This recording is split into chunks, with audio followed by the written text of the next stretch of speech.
Habari za kutwa mtazamaji wa SQF TV na kusalimu sana popote pale ulipo. Karibu sana tuziangazie taarifa za habari zilizotufikia jioni ya leo Disemba 4, 2025. Huko na Mipendo Godson ambaye anakurusha matangazo haya kupitia studio zetu zilizopo hapa AICC jijini Arusha. Karibu sana. Jeshi la polisi mkoa wa Morogoro limewakamata madereva 5 wa magari ya kubebea wagonjwa kwa tuhuma za kubeba abiria kinyume cha sheria. Kamanda wa polisi mkoani humo ACP Alex Mkama amesema madereva hao walikuwa wakisafiri kutoka Dar es Salaam kuelekea Kagera wamekamatwa kufuatia operation maalum ya kuimarisha usalama barabarani iliyoanza Disemba mosi mwaka huu. Magari haya ambayo yamewekwa maalum kwa ajili ya wagonjwa pia yametumika kwa ajili ya kubeba abiria yamekamatwa. Hayo yalikuwa ni matumizi mabaya ya hilo gari na alikuwa akitumia ving'ora kuashiria kama wana wagonjwa, lakini walipostukiwa kutoa na abiria wamechukuliwa hizo hatua za kukamatwa. Katika hatua nyingine, jeshi la polisi linawashikilia watu wawili kwa tuhuma za mauaji ambayo yalitokea kwa nyakati tofauti na yamesababishwa na hali ya ulevi. Waliokamatwa ni Joseph Hassan mwenye umri wa miaka 35, mkulima na mkazi wa mtaa wa Nguvu Kazi Kihonda, ambaye anatuhumiwa kumuua Patrick Dismas Nachonda. Huyu ana umri wa miaka 60, ni mkulima mkazi wa Nguvu Kazi. Hili tukio limetokea Novemba 30 mwaka huu 2025 huko mtaa wa Nguvu Kazi, kata ya Kihonda, manispaa ya Morogoro. Chanzo cha tukio hili lilikuwa ni ugomvi uliotokea baina ya hao wawili ambao ulitokea kati yao wakati wakiwa wanakunywa pombe. Kwa hiyo ilitokea katika hali ya ulevi, wamekorofishana wakapigana na mmoja hapo akawa amemuua mwenzake. Mtuhumiwa mwingine ni Faustin Ananias Christiani mwenye umri wa miaka 39. Huyu ni mkulima na mkazi wa Maguruwe. Alikamatwa kufuatia tukio la mauaji ya Justin Stefano Rwanda, ana umri wa miaka 38, mkulima na mkazi wa Kifuru, ambalo lilitokea Novemba 30 mwaka huu katika eneo la Chogo, kitongoji cha Bonde, kijiji cha Maguruwe, kata ya Bunduki, wilaya ya Mvomero, ambapo mtuhumiwa alimpiga marehemu kwa kitu butu eneo la kichwani baada ya kutokea ugomvi uliochochewa na ulevi. Hao nao pia walikuwa kwenye ulevi. Kwa baada ya pombe kukolea, mmoja hapa akampiga mwenzake na akaa amefariki. Wataalamu mbalimbali wakiwemo wanasayansi na watafiti katika nyanja za uhifadhi na utalii kutoka zaidi ya mataifa 20 duniani wamekutana jijini Arusha katika ukumbi wa mikutano wa AICC kwa lengo la kujadili na kupitia matokeo ya tafiti zilizofanyika katika kipindi cha miaka 2 iliyopita. Mijadala hiyo pamoja na mambo mengine imejadili changamoto zilizopo katika maeneo ya uhifadhi na kuja na mapendekezo yatakayosaidia kutatua changamoto hizo. Hapo changamoto kubwa ni migogoro kati ya wanyama na binadamu na sasa nini kubwa tunaenda kutazama ni kwenda kuangalia ni teknolojia zipi ambazo zipo, kwa maana watafiti wameweza kuzibaini na kuweza kama na solution mbalimbali ambazo zinaweza kutumika kuondoa tatizo hilo. Lakini jambo la pili pia tunao tatizo katika mimea vamizi katika baadhi ya maeneo ya hifadhi. Tumeona wasilisho na highlight ambazo zipo, mojawapo ni kutengeneza mkaa mbadala ambao mimea ile itakuwa inatolewa na kutengeneza mkaa badala. Kwa hiyo tutaweza pia kuondokana na tatizo la mimea vamizi ambayo inaendelea katika maeneo yetu. Sasa leo mmeona changamoto tumezionyesha, lakini pia mmeona namna gani ambavyo tumefanya ubunifu wa teknolojia na namna gani ambavyo tumetumia teknolojia hizi kutatua hizi changamoto. Lengo kubwa hapa ni kuhakikisha uhifadhi unaendelea na utalii unaendelea na taifa linapata fedha na maendeleo ya Watanzania kwa ujumla. Umuhimu wa utafiti ni kwamba inasaidia katika kutengeneza sera za nchi. Hiyo ndio muhimu sana. Tukiangalia kama idadi ya wanyama inaongezeka ama inaenda chini, na kwa ajili ya utalii nchi yetu 80% ya watalii wanakuja kuona wanyama pori. Na mpaka tuelewe hawa wanyama kweli idadi yao inaendaje, ndio tuweze kuweka nguvu na kutafuta hela kama shirika sisi ya kuweza kufanya mambo ya hifadhi, na sana sana kupitia kwa jamii ambao wanyama wengi wanaishi nje ya mbuga za wanyama pori.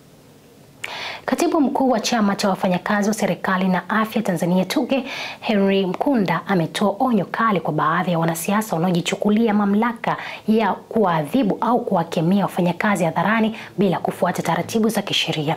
Akisema kitendo hicho ni kinyume cha sheria na kinachochea ukosefu wa maadili katika utumishi wa umma. Akizungumza leo jijini Dodoma katika mkutano mkuu wa mwaka wa chama hicho unaofanyika Disemba 4 na 5, Mkunda amesema kwa muda mrefu kumekuwepo na matukio ya baadhi ya viongozi wa kisiasa kutumia majukwaa kuadhibu au kuwasimamisha kazi au kuwadhalilisha watumishi kwa lengo la kupata umaarufu wa kisiasa, jambo ambalo TUGHE imeendelea kulikemea kwa nguvu zote. Mimi naitwa Henry Mkunda, ni katibu mkuu wa chama cha wafanyakazi wa serikali na afya Tanzania TUGHE. Ni kosa kwa mujibu wa sheria kwa mfanyakazi kuadhibiwa wakati bila kufuata utaratibu. Tunafahamu kwamba kuna sheria, mtu yeyote ni innocent mpaka pale amekuwa proven guilty.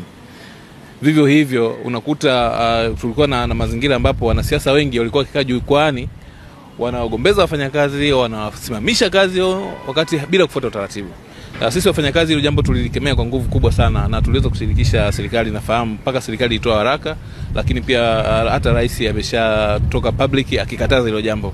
Kwa hiyo tunaomba kwamba waajiri au wanasiasa wengi wafuate taratibu, kwa sababu wao unakuta anaweza kumsimamisha mtu wakati si mamlaka yake ya nidhamu, wakati utaratibu unajulikana.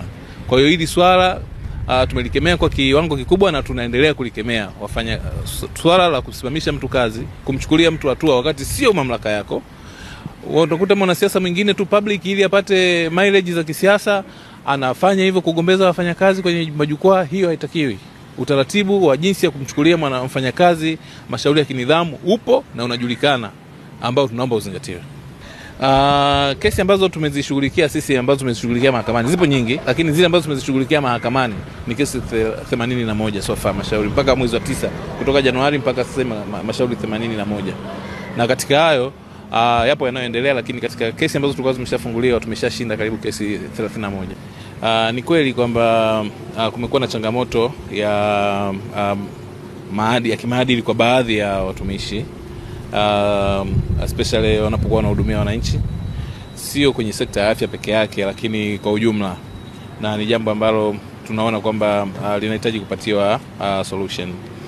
Sisi kama chama cha wafanyakazi tumeshashiriki kwanza mashauri ya kinidhamu mengi ambayo yapo, kwa sababu mtu akifanya kosa ni kosa la kinidhamu kama ambavyo makosa mengine yapo. Sisi kama chama cha wafanyakazi pamoja na mambo mengine tunalo jukumu la kusimamia maadili ya wafanyakazi.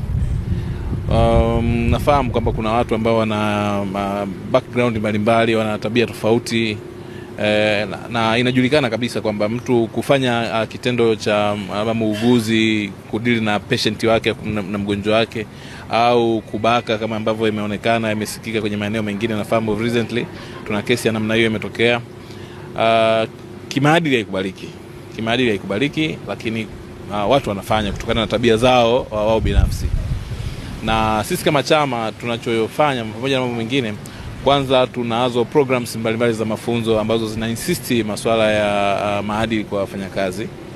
Na mpaka kwenye chama chetu kwa mfano tumeshaunda kabisa kitu kinaitwa kamati ya maadili. Kwenye hiyo kamati ya maadili inadili na viongozi, lakini vile inadili na wanachama wetu, wale ambao watakuwa wamekosea kama viongozi, kama wanachama. Pia sisi tunayo nafasi ya kuweza kutumia hiyo nafasi kuweza kuwashauri na tumegundua sehemu nyingi, hata kwenye mafunzo yetu tuna packages ambazo zinahusiana na masuala ya maadili kwa wafanyakazi. Tuna semina yetu maarufu sana tunafanyaga Arusha kwa ajili ya wafanyakazi, viongozi wetu wa matawi, tunafundisha masuala ya maadili. Na pia kuna masuala mengine ya afya ya akili pia inajitokeza maeneo kama hayo, na hayo pia yote tunayafundisha kwa wafanyakazi. Kwa hiyo ili tuweze kufanikisha sisi yote kama jamii, kama waajiri, lakini pia kama wafanyakazi, kwa umoja wetu tunatakiwa tuone kwa jinsi gani tunaweza tuka insist, lakini na kutoa mafunzo na kutafuta mazingira ambayo yanaletea masuala ya afya ya akili kwa wafanyakazi. Naitwa Joel George Kaminyoge, ni mwenyekiti wa TUGHE Taifa. Sasa tuna idara ya sheria imewezesha pia kutusaidia kusimamia mashauri mengi ambayo yalikuwa yako kati ya wanachama wetu na waajiri, lakini kati ya chama chetu na taasisi nyingine, na 90% ya mashauri ambayo tumesimamia, 90 kama sio 95 tumeshinda.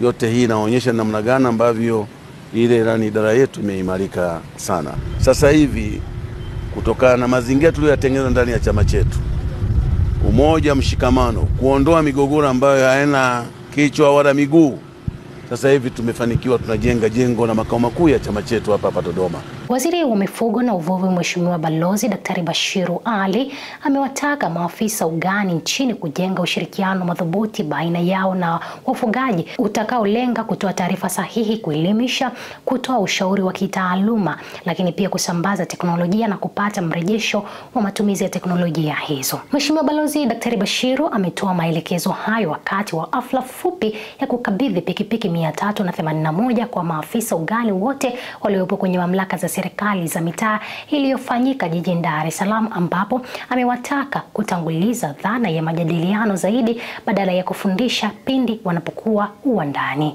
Huduma za ugani ni muhimu na ni kiungo kati ya watafiti na wafugaji ili kupata ufugaji wenye tija.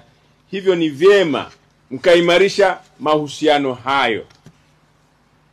Nitoe rai kwenu kujenga ushirikiano mzuri na madhubuti baina yenu na wafugaji ambao utalenga kutoa taarifa sahihi, kusambaza teknolojia, kuelimisha, kutoa ushauri wa kitaalamu na kupata mrejesho wa matumizi ya teknolojia.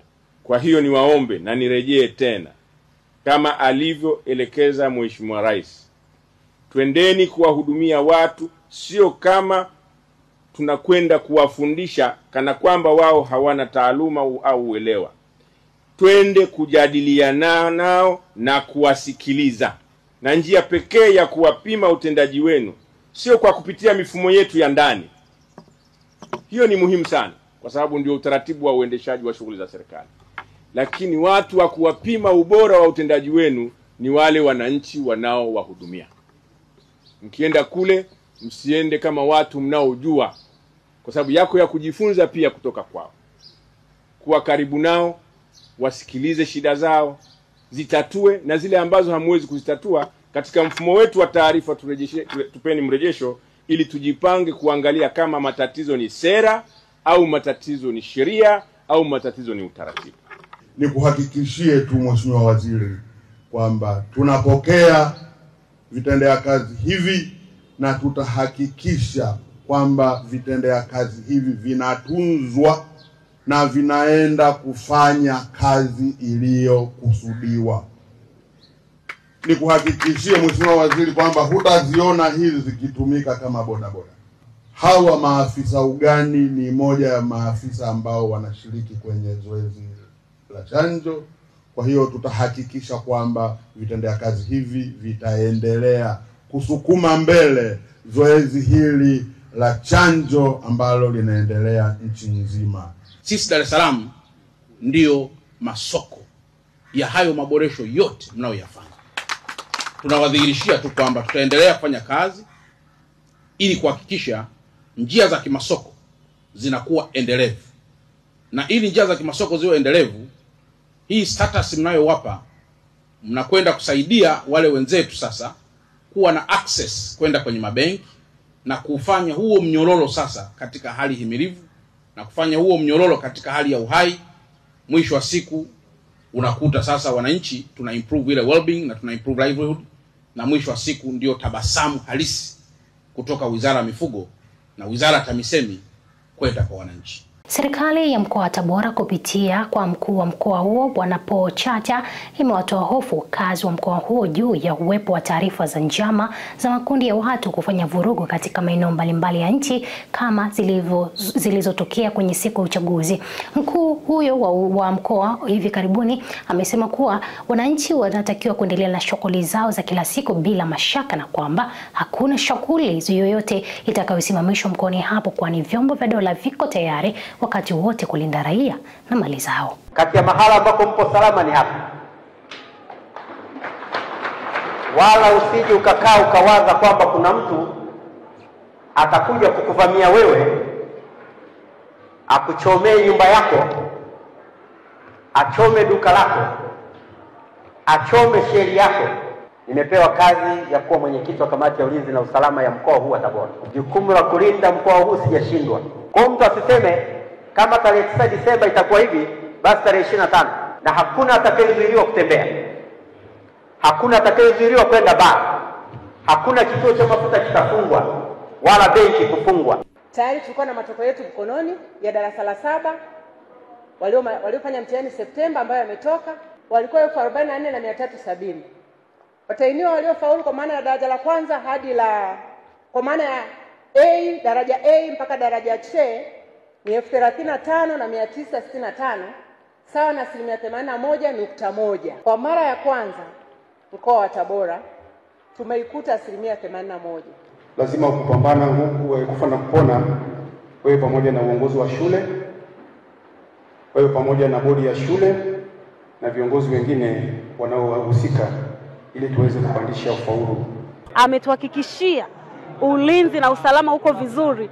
Sisi hatuwezi kumpinga. Tunapiga kazi kama ambavyo kiongozi wetu amesema, kwa sababu tuna imani naye. Kamishna mkuu wa mamlaka ya mapato Tanzania TRA Bwana Yusuf Juma Mwenda amesema huduma za TRA zimerejea katika ofisi zote 7 kwa nchi nzima zilizoathiriwa wakati wa uchaguzi tarehe 29 mwezi wa 10.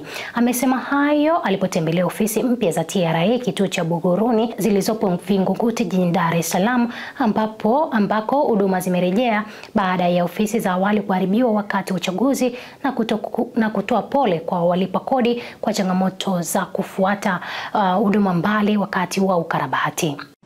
Nimekuja kutembelea moja ya ofisi za mamlaka ya mapato ambazo zilipata changamoto wakati wa matukio baada ya uchaguzi. Na tulichofanya cha kwanza ni kuhakikisha inarudi katika hali yake. Leo tumethibitisha imesharudi na inatoa huduma kama ilivyokuwa mwanzoni. Sio ofisi hii tu, lakini ofisi zote ambazo zilipata changamoto za TRA, ikiwemo ya Kasumulu, ikiwemo ya Mbalizi, ikiwemo ya Uyole, ikiwemo ya Bunda, hata ikiwemo ya Katoro, zote zinaendelea kutoa huduma. Kwa hiyo nichukue fursa hii kwanza kuwapa pole walipa kodi ambao walikosa huduma kama walizozoea. Baada ya kupata changamoto hii ofisi ilihamishiwa kwa muda mjini na ilikuwa inaleta inconvenience kwao kupata huduma. Leo tuna furaha kwamba imerudi pale pale ilipokuwepo na inafanya kazi vizuri. Kwa hiyo nitumie tena kuchukua fursa hii kuwakaribisha walipa kodi wote katika ofisi zetu zote hizo nilizozitaja, ikiwemo hii, waendelee kuja kupata huduma za kikodi na watumishi wetu wako tayari kuwahudumia. Mwisho ni washukuru sana walipa kodi, wanaendelea kushirikiana vizuri na mamlaka ya mapato, na mchango wao mkubwa wanaotoa ndio ambao unasaidia nchi yetu kuendelea. TRA iko tayari kuwahudumia na tutaendelea kuwahudumia. Kurejea huduma kwa TRA Buguruni kumetusaidia sana, kwa sababu ni sehemu ambayo tunapata huduma kwa karibu na kwa uhakika zaidi. Kwa hiyo ile changamoto iliyotokea ilitupa wakati mgumu kidogo kuhama hapa kwenda sehemu nyingine, japokuwa huko pia tulipata huduma, lakini tumefurahi zaidi baada ya huduma kurejea hapa, na tumehudumiwa vizuri na kila kitu kinakwenda kama kilivyokuwa mwanzo.